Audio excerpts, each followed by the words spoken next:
저는 그 작년 유병헌 사태부터 이 대한민국 정치권 여야 가릴 것 없이 부패가 아주 너무나 만연해 있다. 이 부패의 척결 없이는 대한민국이 선진국가로 갈 수 없다라는 입장을 계속 견지해 왔습니다. 또 최근에는 성완종이 자살한 이후에 성완종이 은행으로부터 1조 5천억을 빌렸는데 그 중에 또 베트남에 1조 2천억 들여서 건물을 지었는데 그 과정에서 얼마나 빼돌렸는지 결국 그걸 지키려고 박 대통령과 가까운 정치인들 몇 명을 불고 자살한 것 다 이렇게 성완종 사태에 대해서 입장을 이야기했습니다. 이 언론에서도 솔직히 말하면 부패 척결을 이야기를 하면 굉장히 싫어합니다. 정치적인 어떤 배경에 대해서 이야기를 해야 좋아하지 이 정치권의 부패에 대해서 이 척결을 하자 이러면 언론이 싫어해서 요즘 제가 그 언론의 탄압을 조금 받고 있습니다. 저는 요즘 오늘도 그 청와대 앞에서 대통령이 국회법 개정에 대해서 거부권을 행사하라고 시위를 하고 왔습니다. 저는요, 지난 5월 19일 새벽에 청와대 이병기 비서실장이 뒤늦게 알고 여당 지도부에 수도 없이 전화를 했는데 전화가 연결이 되지 않은 채 12시를 넘겨서 국회가 차수를 다시 바꿔가지고 임시국회를 열어서 뭐가 급하다고 지금 개정한 공무원 연금 계획안이 제대로 된 개정입니까? 그거 하나만 합니다. 그거 해봤자 6년 연기되는 겁니다. 폭탄이 터지는 시간이. 그게 누가 그렇게 급하다고 이야기를 했습니까? 그걸 번개불에 콩고아 먹듯이 그 법을 통과시키기 위해서 그렇다라고 하면서 그날 새벽에 국회법 시행령을 개정한 것은 한마디로 박근혜 대통령이 추진하고 있는 부패 척결 수사를 막기 위해서 그런 거라고 보고 있습니다.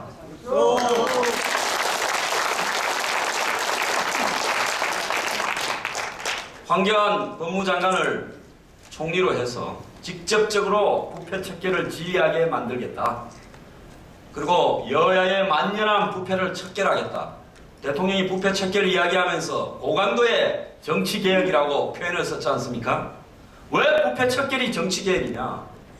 저는 유병헌 때 유병헌으로부터 골프채와 뇌물을 받은 여야 국회의원들이 수십 명이 있다. 그래서 유병헌같이 저런 부패한 탐욕적인 사이비 교주에게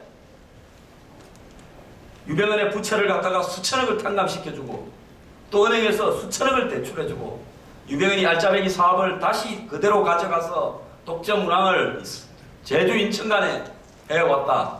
그런 탐욕적인 갱령을 방치한 데는 정치권과의 유착이 있다라고 주장을 했고 실제로 제보도 받았습니다. 근데 이 부패의 뿌리가 워낙 깊으면요, 그 뿌리를 캐내지 못하게 되어 있습니다.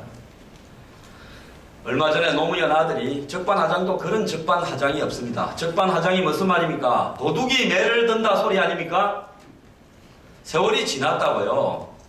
그렇게 이야기를 하면 안 되는 거 아닙니까? 우리나라는 동방예의지국이라고 그렇게 불러왔습니다.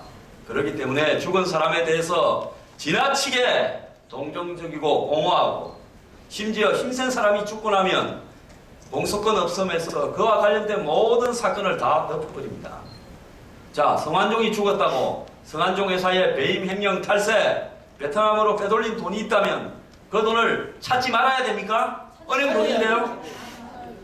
지금 성완종은 1조 원쯤 사고 내놓고 죽어버렸습니다. 그럼 성완종이 죽고 나면 그 1조는 여러분들이 은행에 예금한 예고 기금에서 떼가지고 배상해야 됩니까? 안 됩니다.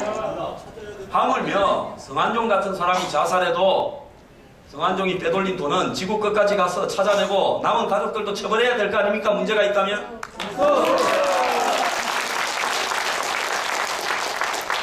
그런데요, 일국의 대통령이 재임 중에 돈을 받아서 문제가 됐다면, 대통령이 자살했다면 적어도 역사적으로 그 흔적을 철저하게 남겨서 교훈으로 삼기 위해서 대통령 가족들에 대해서 수사를 완벽하게 마무리하고 법적 처리를 해놓고 나중에 가석방을 시켜주더라도 해야 되는 거 아닙니까? 저는 이명박 대통령이 배짱이 없었다고 보고 있습니다. 제대로 처벌할 자신이 없으면 수사를 하지 말든지 수사를 시작했으면 자살을 했든 안 했든 장례가 끝나고 나면 다시 수사를 해서 거기에 연관된 가족 측근들을 모조리 법정에 세워서 제대로 처벌하고 그 다음에 나중에 뭐 가석방을 시키든 해야 될 거 아닙니까? 그러지 않습니까? YS는 전두환 노태우 전 대통령을 안 하려고 발버둥 치다가 자기 지지율이 떨어지니까 억지로 성공한 쿠데타는 처벌할 수 없다 그러다가 법정에 세워서 수천억의 추징금을 때리지 않았습니까? 그래서 지금까지 받아내고 있는 거 아닙니까? 저는요, 아까 자세한 내역은 640만 불과 다시 13억에 대해서는 우리 최인식 대표님이 말씀을 하셨는데 저는 노무현 대통령이 640만 불하고 13억 때문에 13억이 돌아가시고 난 뒤에 나온 이야기고 640만 불 때문에 자살했다고 보지 않습니다. 최근에 보면요, 노무현 대통령과 관계 있는 기업인 640만 불에 전부 연관이 된 태광실업의 박연차 회장이라고 있죠. 베트남의 사업 크게 벌인 분요. 자, 당시에 검찰 수사에서도 박연차 회장이 노무현 대통령이 전화 걸어서 500만 불이 필요하다. 뭐 측근들이 전화를 걸어서 또 100만 불이 필요하다. 혹은 또 박연차 회장이 언제든지 갖다 쓰라고 했답니다. 그런데요, 박연차 회장이 무슨 한국의 재벌 기업입니까? 그 회사 크지만은 그렇게 큰 회사도 아닙니다. 중견기업이에요. 중견기업이 500만 불 하면 뚝딱 500만 불 나오고 100만 불 하면 100만 불 나오고 40만 불 하면 40만 불이 나옵니까? 그런 기업인 봤습니까? 대가가 없는? 그런 사람은 없습니다. 돈 1억을 줘도요, 장사하는 사람은 반드시 반대 급부가 있기 때문에 주는 겁니다. 박연차 회장이 돈을 주는 전으로 해서 베트남에 무려 50억 달러짜리 화력발전소를 2개 짓기로 사업자로 내정이 되었습니다. 2007년 12월에 500만 불이 들어오기 직전에 박연차 회장이 노건호 씨 데리고 베트남을 방문했습니다. 미국에 있던 노건호 씨를 데리고요. 자, 박연차 회장이 50억 달러짜리 발전소 2기를 지을 만큼 재력이 된다고 보십니까? 50억 달러면요 5조 5천억입니다. 박연차 회장은요 신발하고 뭐 옷 만드는 회사 아닙니까? 그런 회사가 왜 갑자기 화력발전소를 하고 거기에 한국에 처음에는 불지의 재벌하고 한전이 같이 컨소시엄을 해서 들어갔고요. 그때 베트남의 공산당 서기장이 가장 높은 사람이죠. 2007년 11월에 청와대를 방문했는데 노무현 대통령이 박연차 회장은 내 친구라고 하면서 서기장한테 소개했다는 거 아닙니까? 박연차 회장과 노무현 대통령 가족은 비즈니스 하는 친구입니까? 화력발전소의 진짜 주인은 누굽니까? 여러분, 이 화력발전소는요 50억 달러를 지어서 들어서 2개를 차례대로 짓고 나면 25년간에 걸쳐서 매년 25년간에 총 250억 달러가 들어오게 되어 있습니다. 내가 만약에 돈을 많이 챙겨서 어디 숨길 데가 한국에 갖다 놓으면 어렵다면 제 같으면 외국에 가서 이런 발전소를 지어가지고요 거기에 이자까지 따따블로 붙여서 매년 알짜배기 돈이 정부로부터 들어오는 걸 택하겠습니다. 여러분 뭐 연계가 좀 되십니까? 네. 그래서요 뭐 드러난 게 640만 달러인다 이렇게 돼 있는데 그 돈 때문에 자살할 만큼 저는 노무현 대통령하고 제가 과거에 민주당에 있었지 않습니까? 대구의 이강철 씨 하는 횟집에서요 술이 떡이 되도록 같이 술도 마셔봤고 제가 민주당을 탈당할 때 당신의 이념적 정체성에 문제가 있다고 해서 삿대질까지 다방에서 하면서 대선 후보 때 둘이 싸우고 나왔습니다. 그래서 그분을 너무나 잘 알고 있어요. 그분이 고작 640만 불 때문에 자살할 분은 아닙니다. 그런데 여기서 정말 나쁜 것은요 대한민국의 법의 원칙과 기준이 있어야 됩니다.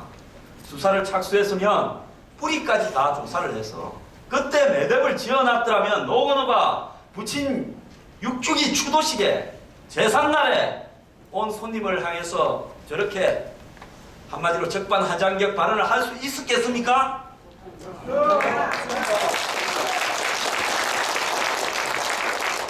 저는 이명박 대통령이 그 점에서 매우 잘못했다고 보고 있습니다. 광우병으로 코나 몰리니까 수사 착수하는 척해서 겁줘가지고 다시는 입 벌리지 않고 달라들지 않겠다. 그러고 수사 매듭지어 주려고 했습니까? 수사를 했으면요, 자살을 하든 말든 끝을 봐야 될 거 아닙니까? 그러지 않습니까? 그때 그렇게 매듭을 짓고 나니까 지금 하는 짓거리를 한번 보십시오. 지금 부패한 여야 국회의원들이 211명이나 심야에 도둑질 하듯이 차수를 바꿔가지고 다시 임시국회를 열어가지고 공무원 연금 개혁하고 세월호 시행령하고 국회법 개정하고 뭔 상관이 있다고 국회법을 개정해서 국회가 행정부의 머리 위에 올라 앉으려는 이런 쿠데타를 합니까? 이건 쿠데타입니다. 자, 지난 총선 때 박근혜 대통령의 공천을 받아가지고 공천이 결정된 새누리당 국회의원이 전국구 뭐 지역구 할 것 없이 제가 볼 때 130~40명은 될 겁니다. 그래서 배치다는 사람들이요. 자, 이번에 32명만 반대 기권하고 나머지 다 찬성했어요. 정치 도의적으로 보나 상권 분립의 원칙으로 보나 국회의원들이 이걸 새누리당 국회의원들이 모르고 강제성이 있는 줄을 모르고 통과시킬 수 있었다고 보십니까? 왜 그랬을까요? 지금 박 대통령이 황교안 총리 앉혀서 부패 척결하면 여야의 각기 수십 명이 깜빵에 갈 수 있지 않겠습니까? 깜빵에 안 가려면 어떻게 해야 되겠어요? 대통령이 레임덕이 왔다라고 국민들이 다 느낄 만큼, 검찰도 느끼고 판사도 느낄 만큼 힘을 쫙 빼버려야 되지 않겠습니까? 그러려고 국회법 개정한 거 아닙니까? 그래가지고 황교안 총리 내정자도 낙마 좀 시켜보려고 하는 거 아닙니까? 대통령이 거부권 행사하면 이제 국회에서 들고 가서 재의결을 해야 될 건데 이 재의결에서 황교안 총리 내정자 청문회 와 국회 표결이 기다리고 있습니다. 이때 아니 대통령이 우리가 표결했는데 감히 거부권을 행사해? 황교안 씨 날려버리자. 이러려고 하는 거 아닙니까? 지금요 대한민국의 언론들은 한번 보십시오. 노무현 아들이 이렇게 이야기를 했으면 대한민국의 언론들이 지금 국민들에게 다시 상기시키기 위해서 노무현 대통령이 당시에 뭘 먹어가지고 어떻게 조사를 받다가 자살을 했는지를 상세하게 보도해야 될 거 아닙니까? 그리고요 2012년에 벌어진 노무현 대통령 자살 이후에 벌어진 13억 뭐 과천에 비닐하우스 데려가가지고 거기서 현금으로 13억을 줬다는 거 아닙니까? 미국에 딸 집 사는데 보탰으라고요.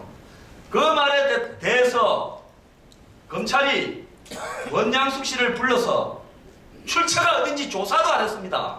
권양숙 씨 말만 그대로 받아 적었어요. 뭐라고 했습니까? 재임 중에 지인들이 모아줬다는 거 아닙니까? 아니 대통령이 재임 중에 13억을 지인한테 받으면 뇌물 아닙니까? 공사부터 국가 공무원이 130만 원만 받아보세요. 징역 갑니다. 대통령 가족이라고 법에 형평성에 위배되는 이런 짓을 하면 됩니까? 안 됩니다. 그래서 배가 고파서 빵 훔친 사람은 깜빵에 징역 보내고 대통령 가족이라고 13억의 출처를 재임 중에 받았다고 자진 고백했는데도 처벌하지 않는 이런 대한민국의 법률이 법률입니까? 안 됩니다. 노무현 정권요 이강재, 안희정, 이강철을 비롯해서 거의 모든 신복들이 재임 중에 다 깜빵 갔습니다.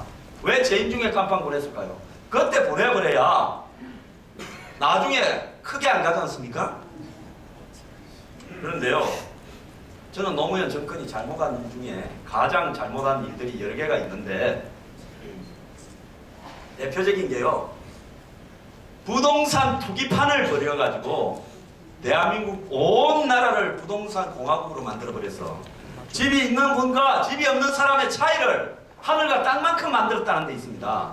노무현 입만 열면요 우리 사회를 업사이드 다운을 시키겠다. 저 상류층을 바닥으로 끌어들이고 바닥에 있는 서민을 위해서 살겠다라고 그렇게 선동해서 대통령 되지 않았습니까? 그 말에 속아서 아직도 노사모라고 하고 다니지 않습니까? 수많은 사람들이.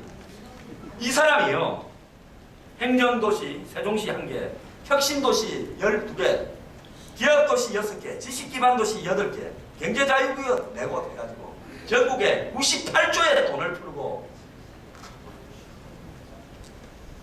건설부 산하의 부채를 2배로 늘려버렸습니다. 그리고 200개도 안 되는 골프장 지으라고 장려해서 500개가 넘도록 지었습니다. 그렇게 토지를 개발하는 자금을 풀다 보니까 그 돈이 전부 버블 세븐이니 강남에 이렇게 와가지고 아파트 가격을 올려서 집이 있는 사람과 없는 사람의 차이를 만들었습니다. 가난한 사람을 위해서 대통령이 되겠다던 사람이 이제 가난한 사람이 영원히 가난할 수밖에 없게 만들었습니다. 전세나 월세난이 그때 생긴 겁니다, 여러분. 맞습니다. 그리고요, 노무현 씨 가장 잘못한 부분은요, 바다 이야기 여러분 아시죠? 성인 오락실 도박장 아닙니까? 지금 한국의 공식적인 도박장은 워커힐이라든지 오커우드라든지 이런 데밖에 없는데 강남에 정선에 있는 거기 말고 강원랜드 말고는 내국인이 출입할 수 없도록 되어 있지 않습니까? 그런데 상품권 사업체를 수십 개를 선정해주고 노무현 핵심 척건이 상품권 그리고 게임 개발하고 심지어 도박장 운영까지 관련되어 있다고 온 장안에 소문이 나도록 만들어서 1년에 도박을 해가 딴 칩을 상품권으로 바꾸지 않습니까? 그게 돈 아닙니까? 3.1절에 같이 골프를 친 이해찬이 관련되는 업체를 비롯해서 건설에서 하던 모든 놈들이 다 상품권 업체를 했습니다. 1년에 30조씩 바꿔줬어요. 자, 성인 오락실에 가가지고 바다 이야기를 하는 사람들 중에 다 서민 아닙니까? 노가다 하다가 하루 벌어 하루 먹고 사는 사람들이 일확천금의 꿈을 꾸고 조금 모은 돈을 가지고 거기 가서 다 날리지 않았습니까? 정부가 그때 그걸 단속을 했습니까? 안 했습니까? 안 했어요. 그래서 바다 이야기라는 게임을 만드는 회사, 그 게임 컨텐츠를 만드는 회사, 바다 이야기라는 오락장, 거기에 상품권을 바꿔주는 거, 전방위로 관계되는 모든 사업을 노무현 씨 측근들이 했다고 알려졌는데 검찰이